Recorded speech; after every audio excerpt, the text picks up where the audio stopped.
ಕಿಚ್ಚು ಇನ್ನೂ ಕೂಡ ನಿಲ್ತಾ ಇಲ್ಲ. ಇದಕ್ಕೆ ಸಂಬಂಧಪಟ್ಟಂತಹ ಬ್ರೇಕಿಂಗ್ ನ್ಯೂಸ್ ಇದೆ, ನೋಡೋಣ.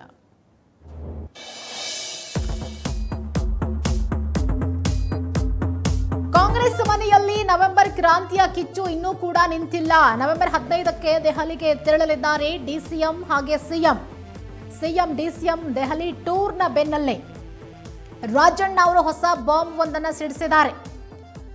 ಬಂಡಾಯ ಹೇಳ್ತಾರ ಮಾಜಿ ಸಚಿವ ಕೆಎನ್ ರಾಜಣ್ಣ ಅನ್ನುವಂಥ ಅನುಮಾನಗಳು ಹುಟ್ಟುಕೊಂಡಿದೆ. ಕಾರಣ ಅವರು ಕೊಟ್ಟಿರುವಂತಹ ಸ್ಟೇಟ್ಮೆಂಟ್, ಸ್ವಪಕ್ಷದ ವಿರುದ್ಧವೇ ಬಂಡಾಯದ ಬಾವುಟ ಹಾರೋದು ಫಿಕ್ಸ್ ಆಗಿದ್ರೆ ಸಚಿವ ಸ್ಥಾನದಿಂದ ವಜಾಗೊಳಿಸಿದ್ದಕ್ಕೆ ರಾಜಣ್ಣ ಸದ್ಯಕ್ಕೆ ಅಸಮಾಧಾನಗೊಂಡಿದ್ದಾರೆ. ಹೀಗಾಗಿ ಬಂಡಾಯ ಹೇಳ್ತಾರ ಮಾಜಿ ಸಚಿವ ಕೆಎನ್ ರಾಜಣ್ಣ ಅನ್ನುವಂಥ ಅನುಮಾನಗಳು ಹುಟ್ಟುಕೊಂಡಿದೆ, ಊಹಾಪೋಹಗಳು ಸೃಷ್ಟಿಯಾಗಿದೆ. ಈಗಾಗಲೇ ಕಾಂಗ್ರೆಸ್ ಪಕ್ಷದಿಂದ ಸಚಿವ ಸ್ಥಾನದಿಂದ, ಕಾಂಗ್ರೆಸ್ ಪಕ್ಷದಲ್ಲಿದ್ದಾರೆ ಬಟ್ ಸಚಿವ ಸ್ಥಾನದಿಂದ ವಜಾಗೊಂಡಿದ್ದಾರೆ ಕೆಎನ್ ರಾಜಣ್ಣ. ಹೀಗಾಗಿ ಸ್ವಪಕ್ಷದ ವಿರುದ್ಧವೇ ಬಂಡಾಯದ ಬಾವುಟ ಹಾರಿಸೋದಕ್ಕೆ ರೆಡಿಯಾಗಿದ್ದಾರೆ ಅನ್ನುವಂಥ ಲಕ್ಷಣಗಳು ಕಾಣಿಸ್ತಾ ಇದೆ. ಕಾರಣ ಅವರು ಕೊಟ್ಟಿರುವಂತಹ ಸ್ಟೇಟ್ಮೆಂಟ್. ಯಾಕಂದ್ರೆ ಈಗಾಗಲೇ ತುಮಕೂರಿನಲ್ಲಿ ಕಾಂಗ್ರೆಸ್ ಅನ್ನೇ ನಾನು ವೈಟ್ ವಾಶ್ ಮಾಡಿಬಿಡ್ತೀನಿ ಅನ್ನುವಂಥ ಸ್ಟೇಟ್ಮೆಂಟ್ ಕೊಟ್ಟಿದ್ದಾರೆ. ಯಾಕಂದ್ರೆ ಇದೇ ಹಿಂದೆ ಕಾಂಗ್ರೆಸ್ನಿಂದ ಅವರನ್ನ ತೆಗೆದು ಹಾಕಿದಾಗ ಜೆಡಿಎಸ್ಗೆ ಹೋಗಿ ಅವರು ಜೆಡಿಎಸ್ನಿಂದ ಗೆದ್ದು ಬಂದರು. ಆಗ ಯಾವ ಒಂದು ತುಮಕೂರಿನ ಒಂದು ವಿಧಾನಸಭಾ ಕ್ಷೇತ್ರದಲ್ಲಿ ನಿಂತಿದ್ರೋ ಅದೇ ಕ್ಷೇತ್ರದಲ್ಲಿ ಸಂಪೂರ್ಣವಾಗಿ ಕಾಂಗ್ರೆಸ್ ಅನ್ನ ವಾಶ್ಔಟ್ ಮಾಡಿ ಗೆದ್ದು ಬೀಗಿದ್ರು. ಹಾಗಾಗಿ ಮತ್ತೆ ಅಂಥದ್ದೇ ಒಂದು ಸಂದರ್ಭ, ಅಂಥದ್ದೇ ಒಂದು ವಾತಾವರಣ ಸೃಷ್ಟಿಯಾಗಿರೋದ್ರಿಂದಾಗಿ ಅದೇ ರೀತಿ ಮಾತುಗಳನ್ನು ಆಡ್ತಿದ್ದಾರೆ ಕೆಎನ್ ರಾಜಣ್ಣ. ತುಮಕೂರಿನಲ್ಲಿ ಕಾಂಗ್ರೆಸ್ ವಿಚಾರಕ್ಕೆ ಸಂಬಂಧಪಟ್ಟಂತೆ ಕಾಂಗ್ರೆಸ್ ಮನೆಯಲ್ಲಿ ಒಂದು ಕಡೆ ಕ್ರಾಂತಿಯ ಕಿಚ್ಚು ಜೋರಾಗಿದೆ. ನವೆಂಬರ್ 15ಕ್ಕೆ ಡಿಸಿಎಂ ಸಿಎಂ ದೆಹಲಿಗೆ ಹೋಗ್ತಿದ್ದಾರೆ. ಸಿಎಂ ಡಿಸಿಎಂ ದೆಹಲಿ ಟೂರ್ ಬೆನ್ನಲ್ಲೇ ರಾಜಣ್ಣ ಹೊಸ ಬಾಂಬ್ ಸಿಡಿಸಿದ್ದಾರೆ. ಬಂಡಾಯ ಹೇಳ್ತಾರ ಹಾಗಿದ್ರೆ ಮಾಜಿ ಸಚಿವ ಕೆಎನ್ ರಾಜಣ್ಣ, ಸ್ವಪಕ್ಷದ ವಿರುದ್ಧವೇ ಬಂಡಾಯದ ಬಾವುಟ ಹಾರುವ ಫಿಕ್ಸ್ ಆಗಿದ್ರೆ ತುಮಕೂರಿನಲ್ಲಿ ಕಾಂಗ್ರೆಸ್ ವೈಟ್ ವಾಶ್ ಆಗಬಹುದು. ಮಧುಗಿರಿಯ ದೊಡ್ಡಗೇರಿಯಲ್ಲಿ ನಡೆದ ಸಭೆಯಲ್ಲಿ ಕೊಟ್ಟಿರುವಂತಹ ಹೇಳಿಕೆ ಇದು.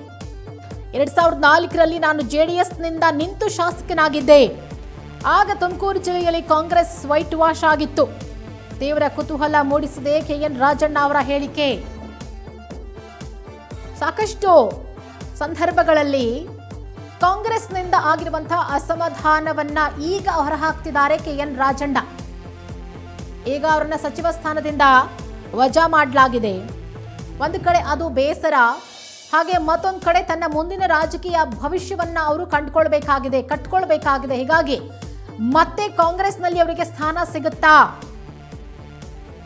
ಸ್ಥಾನ ಬೇಕು, ಇಲ್ಲ ಅಂತಂದ್ರೆ 2004ರಲ್ಲಿ ಆದಂತ ಘಟನೆ ಮತ್ತೆ ಮರುಕಳಿಸತ್ತೆ. ಆಗ ತುಮಕೂರಿನಲ್ಲಿ ಕಾಂಗ್ರೆಸ್ ಮತ್ತೆ ವೈಟ್ ವಾಶ್ ಆಗತ್ತೆ. ಜೆಡಿಎಸ್ನಿಂದ ನಿಂತು ಹಿಂದೆ ನಾನು ಶಾಸಕನಾಗಿದ್ದೆ 2004ರಲ್ಲಿ ಇದೇ ಕಾಂಗ್ರೆಸ್ನಿಂದ ಹೋಗಿ, ಈಗ ಪುನಃ ಮತ್ತೆ ಆ ಘಟನೆ ರಿಪೀಟ್ ಆಗತ್ತೆ ಅನ್ನುವಂಥ ಒಂದು ಸುಳಿವನ್ನ ಕೊಟ್ಟಿದ್ದಾರೆ ಕೆಎನ್ ರಾಜಣ್ಣ. ಹೀಗಾಗಿ ಇವರ ಒಂದು ಹೇಳಿಕೆ ಸದ್ಯಕ್ಕೆ ತೀವ್ರ ಮಟ್ಟದ ಕುತೂಹಲವನ್ನ ಹುಟ್ಟು ಹಾಕಿದೆ. ಹಾಗಿದ್ರೆ ಕೆಎನ್ ರಾಜಣ್ಣ ಅವರ ನಡೆ ಏನು, ಮುಂದಿನ ನಡೆ ಏನು ಅನ್ನುವಂಥ ಒಂದು ಪ್ರಶ್ನೆ ಕೂಡ ಎದುರಾಗಿದೆ. ಒಂದ್ ಕಡೆ ಇಲ್ಲಿ ಸಚಿವ ಸಂಪುಟ ಪುನರ್ರಚನೆಯ ವಿಚಾರ ಚರ್ಚೆ ಆಗ್ತಾ ಇರುವಂತಹ ಬೆನ್ನಲ್ಲೇ ಸಿಎಂ ಡಿಸಿಎಂ ದೆಹಲಿಗೆ ಹೋಗ್ತಿದ್ದಾರೆ. ಮತ್ತೊಂದು ಕಡೆ ಸಿಎಂ ಕುರ್ಚಿ ವಿಚಾರದಲ್ಲೂ ಕೂಡ ಚರ್ಚೆ ಆಗ್ತಾ ಇದೆ. ಇದೆಲ್ಲದರ ನಡುವೆ ಕೆಎನ್ ರಾಜಣ್ಣ ಅವರು ಕೊಟ್ಟಿರುವಂತಹ ಸ್ಟೇಟ್ಮೆಂಟ್ ಕಾಂಗ್ರೆಸ್ಗೆ ಎಲ್ಲೋ ಒಂದ್ ಕಡೆ ಪೆಟ್ಟಾಗತ್ತಾ, ಅಥವಾ ಸ್ವಪಕ್ಷದ ವಿರುದ್ಧ ಮಾತನಾಡ್ತಿದ್ದಾರೆ ಎನ್ನುವಂಥ ಕಾರಣಕ್ಕಾಗಿ ಅವರ ಮೇಲೆ ಏನಾದರೂ ಆಕ್ಷನ್ ತೆಗೆದುಕೊಳ್ತಾರಾ? ಈಗಾಗಲೇ ಸಚಿವ ಸ್ಥಾನದಿಂದ ವಜಾಗೊಂಡಿದ್ದಾರೆ, ಬಟ್ ಮುಂದಿನ ನಡೆ ಏನು, ಮುಂದಿನ ಆಕ್ಷನ್ ಏನು ಕೆಎನ್ ರಾಜಣ್ಣ ಅವರದು ಅನ್ನುವಂಥ ಪ್ರಶ್ನೆ ಎದುರಾಗಿದೆ. ಹೀಗಾಗಿ ಸದ್ಯಕ್ಕೆ ಕಾಂಗ್ರೆಸ್ ಜೆಡಿಎಸ್ ಸೇರಿ ಇಡೀ ಜಿಲ್ಲೆಯಲ್ಲಿ ಕಾಂಗ್ರೆಸ್ ಅನ್ನ ವೈಟ್ ವಾಶ್ ಮಾಡಿದ್ದಂಥ ಕೆಎನ್ ರಾಜಣ್ಣ ಅವರು ಮತ್ತೆ ಅಂಥದ್ದೇ ಘಟನೆಗೆ ಸಾಕ್ಷಿಯಾಗ್ತಾರಾ? ನಾನು ನನ್ನ ರಾಜಕೀಯ ಜೀವನಕ್ಕೆ ಮರುಹುಟ್ಟು ಪಡೆದದ್ದು ಜೆಡಿಎಸ್ ಸೇರಿ ದೊಡ್ಡೇರಿಯಲ್ಲೇ. ಆಗ ನಾನು ಕಾಂಗ್ರೆಸ್ ಪಕ್ಷ ಉಚ್ಚಾಟಿಸಿತ್ತು. ಅದಾದ ಬಳಿಕ ನಾನು ಸ್ನೇಹಿತರ ಒತ್ತಾಸೆಯಂತೆ ಜೆಡಿಎಸ್ನಿಂದ ಸ್ಪರ್ಧೆ ಮಾಡಿ ಆ ಚುನಾವಣೆಯಲ್ಲಿ ಇಡೀ ಜಿಲ್ಲೆಯಲ್ಲಿ ಕಾಂಗ್ರೆಸ್ ಇಲ್ಲದಂತೆ ಮಾಡಿದ್ದೆ. ಈಗ ಮುಂದೆಯೂ ಅಂಥ ಕಾಲ ಬರಬಹುದು ಅಂಥೇಳಿ ಮಾತನಾಡಿದ್ದಾರೆ. ಈಗಲೂ ಕೂಡ ಅದೇ ಮಾತನ್ನು ರಿಪೀಟ್ ಮಾಡಿದ್ದಾರೆ. ಏನು ಮಾತನಾಡಿದ್ದಾರೆ KN ರಾಜಣ್ಣ ಕೇಳೋಣ. ಆದರೆ 98ರಲ್ಲಿ ನಾನು ವಿಧಾನ ಪರಿಷತ್ತಿಗೆ ನಿಂತಾಗ ಆಗ ಮಧುಗಿರಿನಲ್ಲಿ ಈ ಭಾಗದಲ್ಲಿ ನನಗೆ ಅತಿ ಹೆಚ್ಚು ಬಹುಮತವನ್ನು ಕೊಟ್ಟಿದ್ದೆ. ನಿಮ್ಮಲ್ಲಿ ದೊಡ್ಡೇರಿ ಹೋಬಳಿ ನಾನು ಶಾಸಕ ಆಗಿದ್ದು 2004ರಲ್ಲಿ ಆಗಿದ್ದು. ಆಗ ಈ ಕಾಂಗ್ರೆಸ್ ಪಾರ್ಟಿ ನನಗೆ ಸರಿಯಾಗಿ ಗೌರವ ಕೊಡಲಿಲ್ಲ ಅಂತ ನಾನು ಜನತಾದಳಕ್ಕೆ ಸೇರ್ಕೊಂಡು ಈ ಜಿಲ್ಲೆನಲ್ಲಿ ಸ್ಪರ್ಧೆ ಮಾಡಿದಾಗ ಕಂಪ್ಲೀಟ್ ಕಾಂಗ್ರೆಸ್ ಅನ್ನು ವೈಟ್ ವಾಶ್ ಮಾಡಿದ್ದು.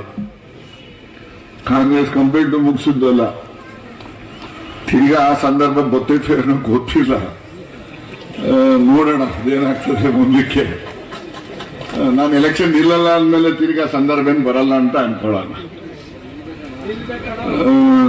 ಹಾಗಾಗ್ತದೆ. ಆಯ್ತಪ್ಪ, ನೀನು ಹೇಳ್ದಂಗೆ ನಾನು ಕೇಳೋದು ಆಯ್ತಲ್ವ, ಮತ್ತೆ ಸುಮ್ಮನೆ ಕೂತ್ಕೊಂಡ್ಬಿಡಿ. ಈಗ ಇಲ್ಲಿ ರಾಜಕಾರಣದಲ್ಲಿ ಯಾರು ಶಾಶ್ವತ ಶತ್ರುಗಳು ಇರೋದಿಲ್ಲ, ಶಾಶ್ವತ ಮಿತ್ರರು ಇರೋದಿಲ್ಲ. ಈ ಕ್ಷಣದ ಅಪ್ಡೇಟ್ಸ್ ಮತ್ತಷ್ಟು ಅಪ್ಡೇಟ್ಸ್ ಸುದ್ದಿಗಳಿಗಾಗಿ ನೋಡ್ತಾ ಇರಿ ಸ್ಪೀಡ್ ನ್ಯೂಸ್ ಕನ್ನಡ. ಸುದ್ದಿ ನಿಮ್ಮದು, ವೇಗ ನಮ್ಮದು.